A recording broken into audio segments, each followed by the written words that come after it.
ಸಚಿವ ಜಮೀರ್ ಅಹಮದ್ ಖಾನ್ಗೆ ಲೋಕ ಸಂಕಷ್ಟ ಎದುರಾಗಿದೆ.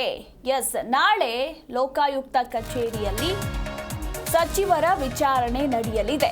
ಎಸಿಬಿಯಲ್ಲಿ ದಾಖಲಾಗಿದ್ದ ಪ್ರಕರಣ ಸಂಬಂಧ ನಾಳೆ ಲೋಕಾಯುಕ್ತ ಕಚೇರಿಯಲ್ಲಿ ವಿಚಾರಣೆಗೆ ಹಾಜರಾಗಲಿರುವ ಸಚಿವ ಜಮೀರ್ ಅಹಮದ್ ಖಾನ್ ಅಂದ್ರೆ ಈ ಹಿಂದೆ ಜಮೀರ್ ಅಹಮದ್ ಮನೆ ಮೇಲೆ ಎಸಿಬಿ ಅಧಿಕಾರಿಗಳು ದಾಳಿಯನ್ನ ನಡೆಸಿರ್ತಾರೆ. ಆ ಸಂದರ್ಭದಲ್ಲಿ ಕೆಲ ಮಹತ್ವದ ದಾಖಲೆಗಳನ್ನ ವಶಪಡಿಸಿಕೊಂಡಿರ್ತಾರೆ.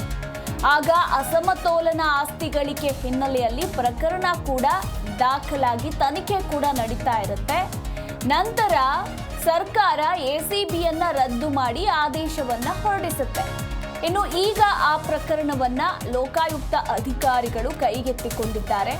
ಈ ಸಲುವಾಗಿ ನಾಳೆ ಸಚಿವರ ವಿಚಾರಣೆ ಕೂಡ ನಡೆಯಲಿದೆ.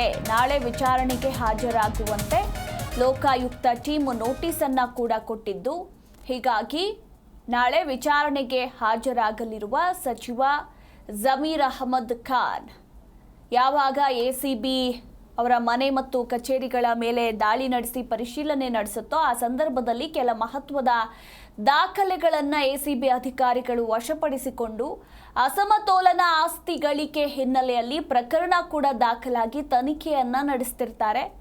ತದನಂತರ ಕಾಂಗ್ರೆಸ್ ಸರ್ಕಾರ ಬಂದಾಗ ಎಸಿಬಿಯನ್ನ ರದ್ದು ಮಾಡಿ ಆದೇಶವನ್ನ ಹೊರಡಿಸುತ್ತೆ. ಹೀಗಾಗಿ ಈ ಒಂದು ಪ್ರಕರಣವನ್ನ ಈಗ ಲೋಕಾಯುಕ್ತ ಟೀಮ್ ಕೈಗೆತ್ತಿಕೊಂಡಿದೆ.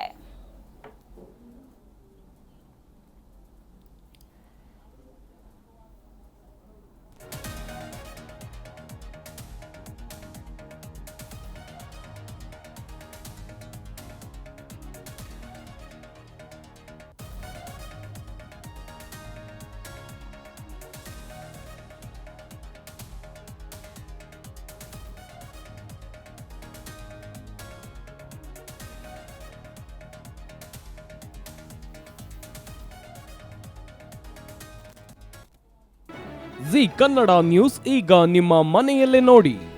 ಎಲ್ಲ ಕೇಬಲ್ಗಳಲ್ಲಿ ಈಗ ಲಭ್ಯ.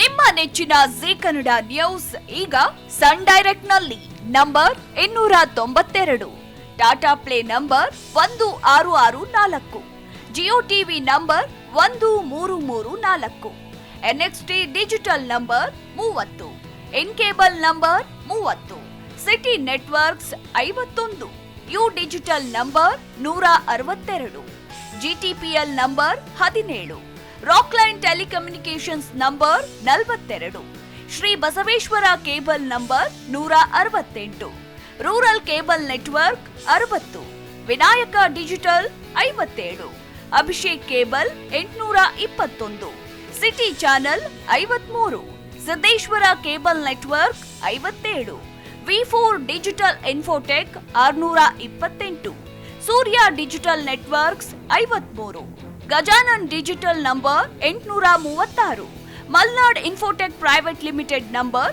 56, Metrocast number 830, Victory digital number 167ರಲ್ಲಿ ನೋಡಿ ಆನಂದಿಸಿ.